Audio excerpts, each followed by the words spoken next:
Okay, good evening. Good evening. I feel as if the vase of flowers is one of our new students. All right. It's like just, I look up and there's just a vase of flowers you can there. talk to it tonight. Yeah. It's really pretty.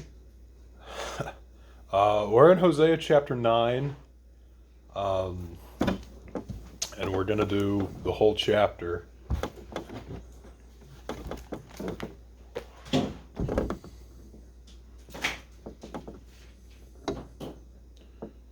Somebody didn't flip ahead. No, I did not. Go ahead. You can start. I'll catch up. Okay. Starting in verse 1 of chapter 9. Do not rejoice, O Israel, with joy like other peoples, for you have played the harlot against your God. You have made love for hire on every threshing floor. The threshing floor and the winepress shall not feed them, and the new wine shall fail in her.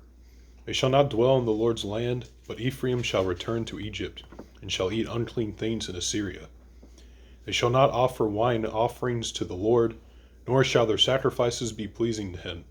It shall be like bread of mourners to them. All who eat it shall be defiled, for their bread shall be for their own life. It shall not come into the house of the Lord. What will you do in the appointed day, and in the day of the feast of the Lord? For indeed they are gone because of destruction. Egypt shall gather them up, Memphis shall bury them. Nettles shall possess their valuables of silver, thorns shall be in their tents. The days of punishment have come, the days of recompense have come, Israel knows. The prophet is a fool, the spiritual man is insane, because of the greatness of your iniquity and great enmity.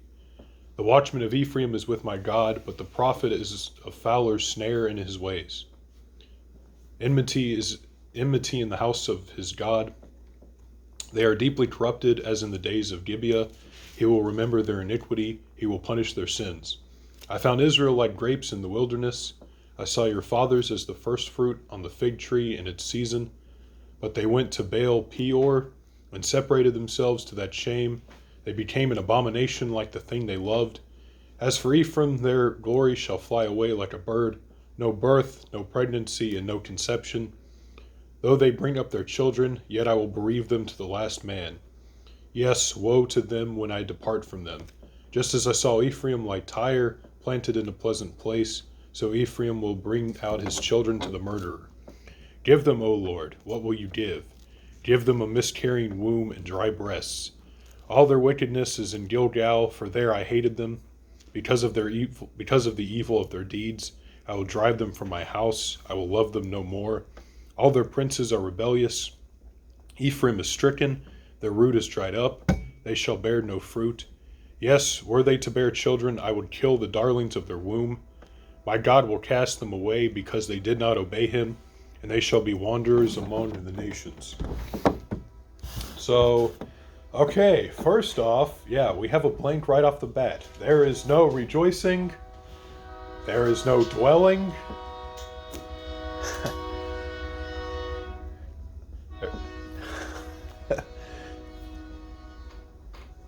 I guess I'd rather the train, come now at the beginning than midway through my train of thought. There's no rejoicing, there's no dwelling, and there's no offering or sacrificing. And continuing that same bullet point blank, the language used points to the festival of harvest, or booths or tabernacles, however you want to write that down, as described in Leviticus 23. So I'll run up through all that one more time. There's no rejoicing is your first blank. No dwelling is your second blank. There's no offering or sacrificing. And the language used points to the festival of harvest or tabernacles as described in Leviticus 23. I'm not going to read from Leviticus 23, and I didn't even necessarily write down where these verses are from in the chapter. But I'm going to read a couple verses, and you're going to see how the language used to describe of how this festival should look like is, the same language being used by Hosea in chapter 9. So one of the things it says is, on the first day, you are to take branches from luxuriant trees, from palms, willows, and other leafy trees, and rejoice before the Lord your God for 7 days. Hosea starts out chapter 9, he says, do not rejoice, O Israel. Going on in Leviticus 23, it says, you are to live in temporary shelters for 7 days. Live or dwell, you could say. Hosea in chapter 9, verse 3 says, they shall not dwell in the Lord's land. Going on with Leviticus 23, it says, for 7 days present food offerings to the Lord, and on the 8th day hold a sacred assembly and present a food offering to the Lord. And then obviously Hosea here in chapter 9, he says, they shall not offer wine offerings to the Lord, nor shall their sacrifices be pleasing to him. So you have rejoicing, living or dwelling, and offering in Leviticus 23, and that's the same 3 things you see here in the start of Hosea chapter 9. Like I said, it says live in temporary shelters. Well, that word is also sort of dwell. And well, what's interesting is the Hebrew word for dwell is very similar. I mean, it all sort of is the same root word of the Hebrew word for tabernacle. So the Feast of Tabernacles is kind of sort of the Feast of Dwelling. The word for dwell in Hebrew is shakan, and then the word for tabernacle is mishkan. So you hear the K-A-N at the end of both of those. Numbers 9, verse 22, uses both of these words, actually, in the same verse. It says, whether the cloud stayed over the tabernacle, Mishkan, for 2 days, a month, or a year, the Israelites would remain or dwell, Lishkan, in camp, and not set out, but when it lifted, they would set out. So, to dwell is to tabernacle, right? If I set up tent in your backyard, I am dwelling with you. Or you could say, I am tabernacling with you. And a tabernacle is a dwelling place, a temporary dwelling place, but a dwelling place nonetheless. So if Hosea here, right, he's prophesying no dwelling, that means that there's no tabernacling, right? There's no rejoicing, there's no offering. And all of this, right, it means that there's no festival of tabernacles. What does that mean? It means exile, right? Not only because if you're exiled, that would kind of necessarily mean that you can't go to Jerusalem to celebrate this, but also, right, a failed harvest means you're not going to have a feast of anything, right? And it also, I mean, the failed harvest sort of paved the way for Israel's defeat. This is your next blank, still in the first bullet point. The covenantal curses in Deuteronomy 28 place famine directly before exile. So it says, you will sow much seed in the field, but you will harvest little because locusts devour it. You will plant vineyards and cultivate them, but you will not drink the wine or gather the grapes because worms will eat it. You will have olive trees throughout your country, but you will not use the oil because the olives will drop off. And then, so that's all famine. And then immediate next verse, you have exile. You will have sons and daughters, but you will not keep them because they will go into captivity. So in the, you have the covenantal blessings, you do good, you keep the covenant, all this is going to happen to you. You have the covenantal curses, you don't do good, you don't keep the covenant, this is what's going to happen to you. In those curses, famine comes immediately before exile. And it's the same way in Hosea chapter 9. Right? Famine is right before exile. Verse 2, the threshing floor and the winepress shall not feed them, and the new wine shall fail in her, right? So, right, agriculture is not working out the way that he thought it would. Verse 3, they shall not dwell in the Lord's land. Ephraim shall return to Egypt and shall eat unclean things in Assyria. So, this Feast of Tabernacles or Booths or Harvest, I mentioned last week and the week before that, we've been talking a lot about our old friend Jeroboam, Jeroboam II, And I talked last week about, he sort of made his own northernized version of, you know, Jerusalem worship. Oh, we don't need to go to Jerusalem. That's too far, And if they go to Jerusalem, then they'll kill me as king and want to reunite with the southern kingdom. So, we'll just set up our own Jerusalem here in the northern kingdom.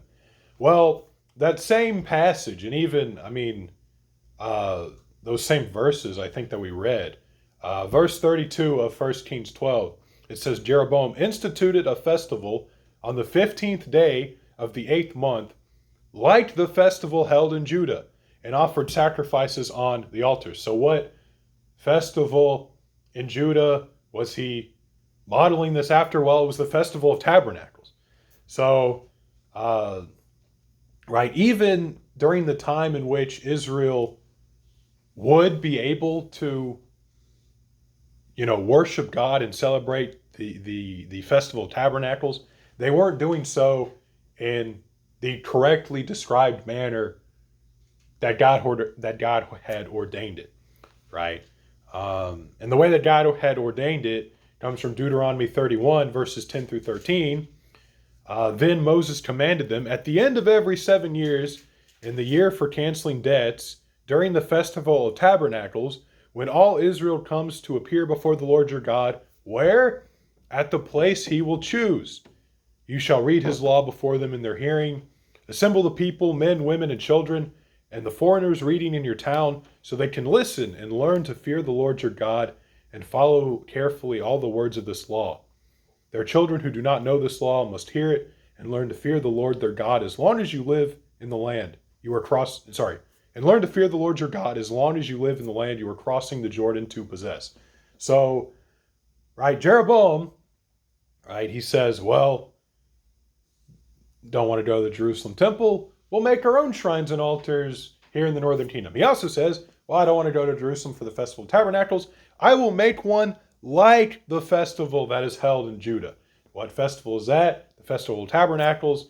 Deuteronomy 31, it says that the Festival of Tabernacles is to take place at the place God will choose. Meaning, right, when you come into that land of promise, right, God's going to reveal to you where you're supposed to have this. And it's the same concept as we talked about last week with the temple as well. So, a couple things I will point out before I guess we really jump into the next section. Verse 6 of chapter 9, it says, for indeed they are gone because of destruction. The NIV, and just scholars in general, translate this as even if they escape destruction, blah, blah, blah. So the emphasis is that this is sort of a conditional clause in the Hebrew. As opposed to the New King James, indeed they are gone because of destruction. The NIV is probably more correct. Even if they escape destruction, Egypt will gather them in Memphis, Memphis being the capital of kind of sort of ancient Egypt, will bury them. So keep that in mind. The next verse, verse 7, is also kind of weird. And the NIV also gets it right here. So it says, the days of punishment have come. This is the New King James. The day of punishment have come. The days of recompense have come. Israel knows the prophet is a fool. The spiritual man is insane because of the greatness of your iniquity and great enmity. The NIV translates this as, because your sins are so many and your hostility so great, the prophet is considered a fool and the inspired person a maniac. So again, the emphasis is that the spiritual decay of Israel is so bad that they're considering their prophets and their holy men or spiritual people foolish or maniacs. So anyway, moving on into our next bullet point. Compare Deuteronomy 32, verses 9 and 10, Deuteronomy 32, 9 and 10, to Hosea 9, 10a, or the first half of Hosea 9, verse 10. So verse 10 of Hosea 9, I found Israel like grapes in the wilderness. Deuteronomy 32, 9 and 10 says, for the Lord's portion is his people, Jacob his allotted inheritance. And then verse 10, in a desert land he found him, in a barren and hollowing waste. He shielded him and cared for him. He guarded him as the apple of his eyes. So you have God finding Jacob in a desert land, in a barren and howling waste. And in Hosea you have, I found Israel like grapes in the wilderness. Moving on, compare Numbers 25, it's for the Baal Peor, or Peor, see Numbers 25, 1 through 5. Numbers 25, 1 through 5, as you're writing that down, I'll just read. While Israel was staying in Shittim, the men began to indulge in sexual immorality with Moabite women, who invited them to the sacrifices to their gods. The people ate the sacrificial meal and bowed down before these gods. So Israel yoked themselves to the Baal of Peor, and the Lord's anger burned against them. The Lord said to Moses, take all the leaders of these people, kill them, and expose them in broad daylight before the Lord, so that the Lord's fierce anger may turn away from Israel. So Moses said to Israel's judge, each of you must put to death those of your people who have yoked themselves to the Baal of Peor. So what's interesting is that there's probably a reason that Hosea picked this specific reference of idolatry, and it's probably because what's described in Numbers 25 is kind of the same thing that was happening in Hosea's own time. So, right, it talks about these men of these men of Israel, it says, indulge in sexual immorality with Moabite women, and then these women invited them to the sacrifices of their gods. So these men in Numbers, they were likely having sex with these women and making these sacrifices to these pagan gods in the hopes of having their harvest being blessed, right? The fertility rituals, right? Or the, bountiful harvest to the gods kind of a thing. Kind of talked about this before with the syncretism and the whole temple prostitution thing going on in Israel. This was definitely happening in Hosea's time as well. And it makes the curses that we see in verses 2 and 4 of Hosea kind of sting that much harder, right? The threshing floor and the winepress shall not feed them. The new wine shall fail in her. Skipping to verse 4. They shall not offer the wine offerings to the Lord, nor shall their sacrifices be pleasing to him. It shall be like the bread of mourners to them. All who eat it shall be defiled, for their bread shall be for their own life. It shall not come into the house of the Lord. So, right, you're trying your hardest, right? In a pagan mindset, anyway, trying your hardest to get that bountiful harvest, to get that the grapes or the figs, and the wine and all this, and you're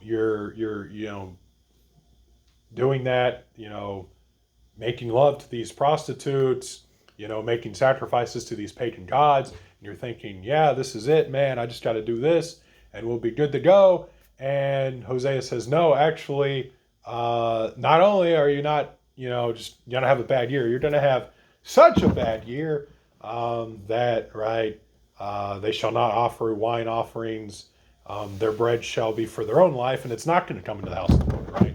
So any sort of bountiful harvest that you thought making love to a pagan prostitute would bring to you, so you can turn around and offer that to the Lord during the Festival of Tabernacles, it's not going to happen. In fact, there's not going to be a Festival of Tabernacles. And so same thing that was happening in Numbers is probably happening in Hosea's time. Israel, right, they hadn't really changed their behavior, right? They're doing the same thing, and just as they were punished previously, right? I mean, that same passage in Numbers, it said that the Lord commanded Moses take all the leaders of the people, kill them, and expose them in broad daylight, and then turn around. It says, each one of you must put to death those of you who have yoked themselves to the Baal of Peor. So, same sin, Numbers and Hosea likely, and they're going to be punished, right? Not the same punishment necessarily, but, you're not changing your behavior, and, right, you're still going to be punished. You were punished back then, you're going to be punished now too. Very soon, by the way. Soon coming punishment. Okay, so final fill in the blank on this bullet point. Compare Deuteronomy 28 verse 18, Deuteronomy 28:18, to Hosea 9 verses 11 and 14. So Deuteronomy 28:18, this isn't the full verse, but it just says, the fruit of your womb will be cursed. And then obviously Hosea 9:11, as for Ephraim, their glory shall fly away like a bird. No birth, no pregnancy, and no conception. Then skipping to verse 14, give them, O Lord, what will you give? Give them a miscarrying womb and dry breasts. So, you have a miscarrying womb, and you have no conception or pregnancy or birth.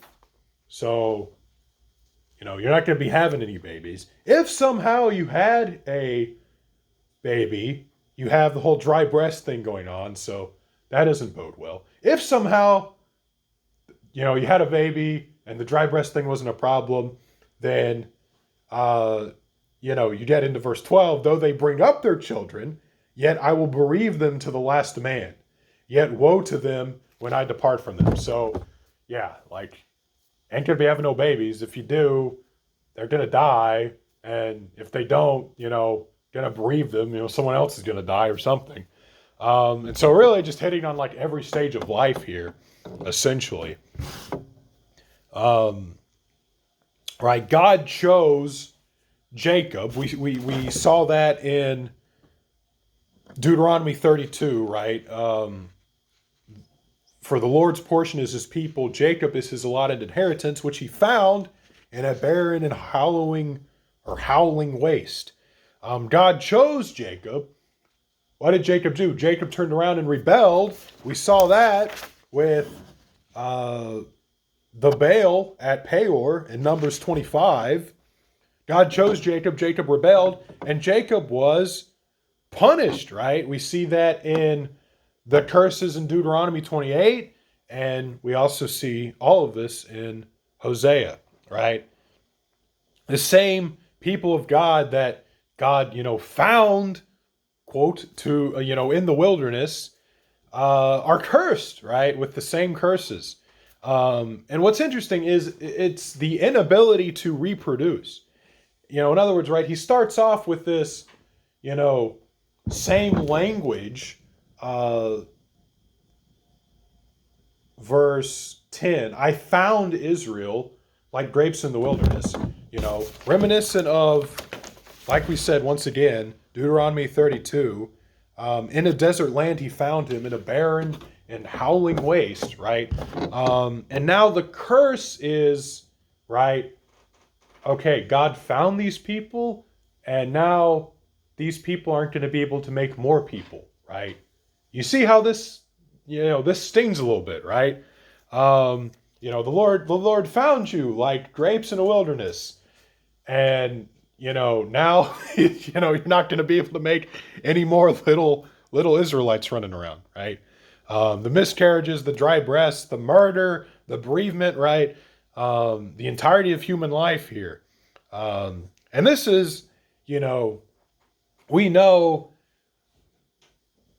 Obviously, I mean, not every single person of the Northern Kingdom was killed, but on a large scale, and also, especially just in the minds of Hosea's hearers, as you're hearing this, when Hosea is giving this, right, you're thinking, we're being put at risk of extinction, right? The covenantal people are essentially being put at risk of extinction with all of these curses. But right, Israel once again brought this upon herself by following after these other gods, just as Israel has done throughout her entire history. Right? I mean, even before the Baal of Peor. Right? So, moving on, last bullet point. Right off the bat, we have fill in the blank. The end of the chapter emphasizes the breaking of the covenant by God. Obviously, not in the sense of like when you would reference Israel breaking the covenant and that they didn't uphold their end of the bargain, but sort of the abolishing of the covenant by God and the ramifications of that, which are exile, right? So emphasizes the breaking of the covenant by God, or you can say abolishing, I guess, might be a more theologically correct word, by God and the ramifications of that exile. So this is where you get into the whole Gilgal thing, and this starts in 15. All their wickedness is in Gilgal, for there I hated them, right? Gilgal is very close to Mount Peor, which, as you can probably tell, is where the Baal at Peor was located. And also of interest is right this word, which is translated hated. All their wickedness is in Gilgal, for there I hated them. This is actually continuous. So this is like, right, still hating them. Why? Well, because they're still, at least metaphorically, if not to some degree, actually still on Mount Peor worshiping Baal, right? This is a quote that really sums up this idea. It says, "Nothing has improved since the infidelity at Baal Peor. Where is Gilgal? Right across the Jordan River from Baal Peor. Where are the Israelites? Right where they were all along, never far distant from their illegitimate lovers like Baal." And that really sums it up all along. You have, the reference to, the Peor incident, and then moving on, right? All your wickedness is in Gilgal, which is right by Peor, right? Your wickedness is still there, and I still hate you. Continuous, right? Hate, I mean, same idea as in what you would find in Malachi, right? Esau I loved, or Jacob I loved, Esau I hated, right? These are covenantal terms, right? Acceptance, rejection. In other words, think of it that way. Not that even necessarily softens it all that much, because that's still very, strong language. But that is the idea behind that anyway. Right? You're still messing around with false gods, with idols, with paganism and syncretism and all of this, even at the same place, right? Gilgal, Peor. I mean, it's all right there together. And right, I rejected you then, and I reject you now. It's a continuous thing on God's part and on their part. God continually rejecting them continually disobeying, right? Israel's punishment is again here in Hosea chapter 9 described as sort of a reversal of the Exodus. So, verse 15, all their wickednesses in Gilgal, for there I hated them because of their evil deeds. And then this is the line, really pay attention to. I will drive them from my house, right? Exodus 11, verse 1. Now the Lord had said to Moses, I will bring one more plague on Pharaoh and on Egypt. After that, he will let you go from here. And when he does, he will drive you out completely. So this is, I guess your last blank. Compare Hosea 9:15 with, your second to last blank. Compare Hosea 9:15 with Exodus 11, verse 1. Pharaoh driving out Moses and the Israelites from his house, from Egypt. And now God in Hosea chapter 9 sort of the middle of verse 15 says, I will drive them from my house. But obviously that's not the only sort of reversal of Exodus language that we have, because we end on 9:17b, the last half of verse 17. They shall be wanderers among the nations. Compare that with Leviticus 26, specifically verses 33 and 38. So compare Hosea 9:17b with Leviticus 26, 33 and 38. So verse 33, I will scatter you among the nations and draw out my sword and pursue you. So they shall be wanderers among the nations. Hosea, I will scatter them among the nations. Leviticus 26:38, you will perish among the nations. The land of your enemies will devour you. So wandering versus scattering and perishing, right?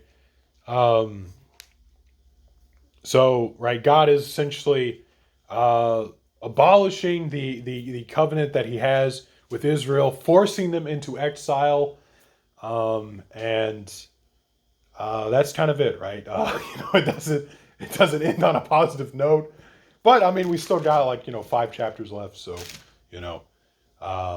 maybe we can find a way out of this biblical depression. Who knows? Anyway, any questions or anything, or anything I need to repeat? One of the things that I have got a lot out of the last 2 years of doing this is I have learned that you can never call Leviticus, Numbers, or Deuteronomy, or those boring parts of Exodus. You can't call them boring, right? Because I reference them all the time, right?